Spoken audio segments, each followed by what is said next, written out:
नमस्कार दोस्तों, मेरा नाम वसुंधरा कौशिक है and welcome back to brain crash meds. आज के वीडियो में हम बात करेंगे फार्मेसी सेमेस्टर 1 बीएचएमएस के सिलेबस के बारे में। इसके ऊपर हम पहले 2 वीडियोस ऑलरेडी बना चुके हैं जिसमें हम काफ़ी हद तक सिलेबस को कवर कर चुके हैं।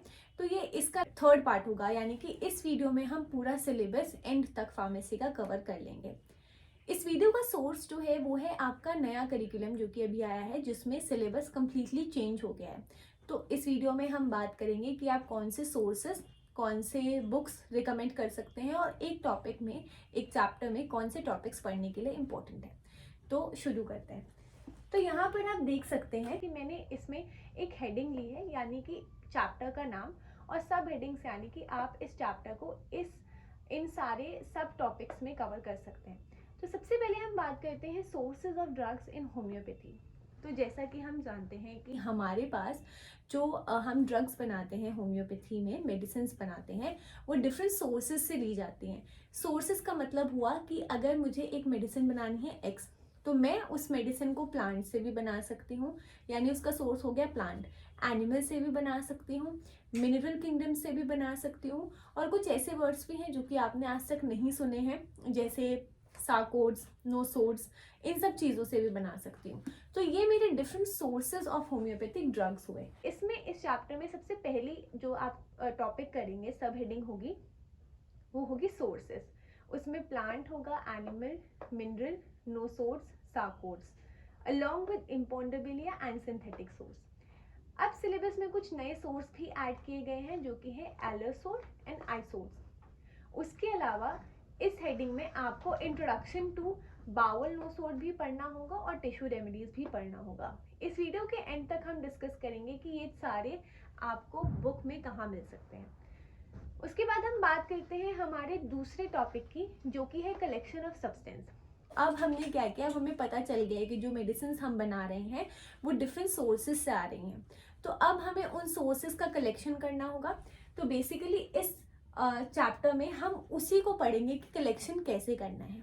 अब फॉर एग्जाम्पल कुछ रेमेडीज, कुछ मेडिसिन ऐसी होती हैं जो कि इंडिया की नेटिव नहीं होती, इंडिया में नहीं पाई जाती, वो हम बाहर से इंपोर्ट करते हैं। तो फॉर एग्जाम्पल अगर मैंने कोई प्लांट है जो कि सिर्फ अमेरिका का नेटिव है, वहीं पर पाया जाता है, उस प्लांट को मुझे इंडिया में लाना है, उसकी मेडिसिन बनानी है, तो मुझे कुछ बातों का ध्यान रखना होगा कि वो प्लांट ना मर जाए इंडिया में आने से पहले।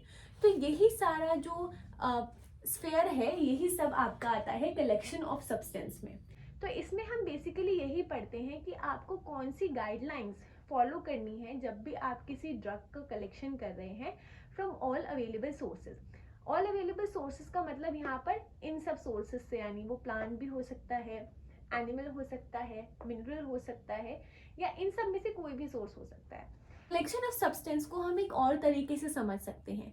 जैसे जो होम्योपैथिक रेमेडीज होती हैं, कुछ ऐसी भी होती हैं जो कि जिनका सोर्स होता है एनिमल। एनिमल में स्पेशली अगर मैं एग्जांपल लूँ तो स्नेक वेनम से भी कुछ रेमेडीज बनती हैं। अब अगर मुझे स्नेक वेनम कलेक्ट करना है तो ये इजी तो नहीं होगा, और मैं खुद भी जाकर कलेक्ट नहीं कर सकती। मुझे किसी एक पढ़े लिखे आदमी की, जो कि उस फील्ड में अच्छा हो, स्नेक वेनम कलेक्ट करने की फील्ड में अच्छा हो, उसकी मदद लेनी पड़ेगी। मुझे कुछ गाइडलाइंस फॉलो करनी पड़ेगी बिफोर कलेक्टिंग दैट वेनम। उसी को हम इसमें कलेक्शन ऑफ सब्सटेंस वाले चैप्टर में समझेंगे और पढ़ेंगे। उसके बाद हमारा थर्ड और लास्ट चैप्टर आता है फर्स्ट सेमेस्टर का, वो है व्हीकल्स। तो व्हीकल्स से अगर हम कॉमनली भी समझे तो व्हीकल का मतलब क्या होता है, ट्रांसपोर्टेशन, हमें एक जगह से दूसरी जगह ले जाए, है ना। इसमें होम्योपैथी में भी व्हीकल का मतलब यही है। व्हीकल बेसिकली होता क्या है, जब हम होम्योपैथी का नाम सुनते हैं तो बहुत कॉमनली हम सुनते हैं मीठी गोलियाँ। मीठी गोलियाँ कुछ नहीं है, मीठी गोलियाँ बस एक व्हीकल है, यानी कि आप मीठी गोलियों में अपनी मेडिसिन डालकर पेशेंट को दे रहे हैं, तो उसी को हम कहते हैं व्हीकल्स। तो इस चैप्टर में आप कौन कौन सी चीज़ें आप पढ़ेंगे, सबसे पहले तो डेफिनेशन कि व्हीकल्स होता क्या है, क्लासिफिकेशन एंड जनरल यूज़। अब व्हीकल्स का क्लासिफिकेशन, जो आप नए बच्चे हैं वो तो यही जानते हैं कि व्हीकल्स जो है वो बस मीठी गोलियां होती हैं, यानी कि सॉलिड टाइप होती है व्हीकल की, पर ऐसा नहीं है। व्हीकल्स बहुत सारी क्लासिफिकेशंस में आ सकती है। व्हीकल सॉलिड भी हो सकती है, सेमी सॉलिड भी हो सकती है, लिक्विड भी हो सकती है। तो इसीलिए व्हीकल्स का क्लासिफिकेशन पढ़ना ज़रूरी है। लिक्विड में हम एक एग्जांपल ले सकते हैं अल्कोहल। ओके, उसके बाद जनरल यूज़ क्या है व्हीकल का, जैसा कि मैंने बताया ट्रांसपोर्टेशन। उसके बाद हम बात करते हैं sources of vehicles and properties of vehicles. अब सोर्सेज ऑफ व्हीकल से मैं क्या समझाना चाहती हूँ। सोर्सेज का मतलब है, जैसे हम मीठी गोलियों की बात करते हैं तो उसमें जो शुगर इस्तेमाल होती है वो आपकी किचन की रिफाइंड शुगर नहीं होती है, वो होती है केन शुगर, यानी कि जो गन्ना होता है, शुगर केन होता है, उससे वो जो शुगर निकाली जाती है वो एज अ व्हीकल हम यूज़ करते हैं। या फिर दूसरा एक बहुत ही मोस्ट कॉमन जो व्हीकल है वो बनता है गोट्स मिल्क से। तो ऐसे ही हमने सोर्सेज देखने हैं कि जिस व्हीकल को हम यूज़ कर रहे हैं उसका सोर्स क्या है। ओके, उसके बाद हम आगे बढ़ते हैं प्रिपरेशन पे। अब देखिए, अब मैंने क्या कहा कि अगर हम केन शुगर को अपना सोर्स मान रहे हैं तो मुझे गन्ने में से उस शुगर को निकालने के लिए, उसे व्हीकल बनाने के लिए एक प्रोसीजर में जाना पड़ेगा, उसकी प्रिपरेशन करनी पड़ेगी। तो उसी को हम प्रिपरेशन में पढ़ते हैं, प्रिपरेशन ऑफ व्हीकल्स। उसके बाद लास्ट और मोस्ट इंपॉर्टेंट आता है हमारा प्योरिटी टेस्ट। प्योरिटी टेस्ट से हम क्या समझते हैं कि अगर देखिए व्हीकल ही अगर प्योर नहीं हुआ, वही उसी में डिजीज हुई, उसे ही खराब तरीके से बनाया गया, तो पेशेंट के ठीक होने के चांसेस तो बिल्कुल ही नहीं है। तो सबसे पहले मेडिसिन डालने से भी पहले हमें व्हीकल्स का प्योरिटी टेस्ट करना होता है, वो कितने प्योर हैं, ताकि हम पेशेंट को दे सके और उसमें मिनिमम रिस्क हो कि पेशेंट बीमार हो उस व्हीकल को लेने से। तो इसीलिए हमें व्हीकल का प्योरिटी टेस्ट करना इंपॉर्टेंट है। प्योरिटी टेस्ट आप डिफरेंट बेसिस पे कर सकते हो, वाटर, अल्कोहल एंड शुगर में। तो ये हमने पूरा कवर कर लिया है। अब हम देखते हैं कि इसमें हमें कौन सा जो टॉपिक है वो कौन से बुक से हमें रेफर करना और कौन से पेज पे मिलेगा। तो हम इसके लिए रेफर करेंगे मंडल एंड मंडल। मेरे पास इसका री रिटन एडिशन है, तो इसके अलावा जो एडिशन है वो कोई भी चेंज नहीं हुआ है। तो आपके पेज नंबर और इस बुक के पेज नंबर भी ऑलमोस्ट सेम होने चाहिए, क्योंकि ऐसा कुछ बहुत न्यू एडिशन नहीं आया है।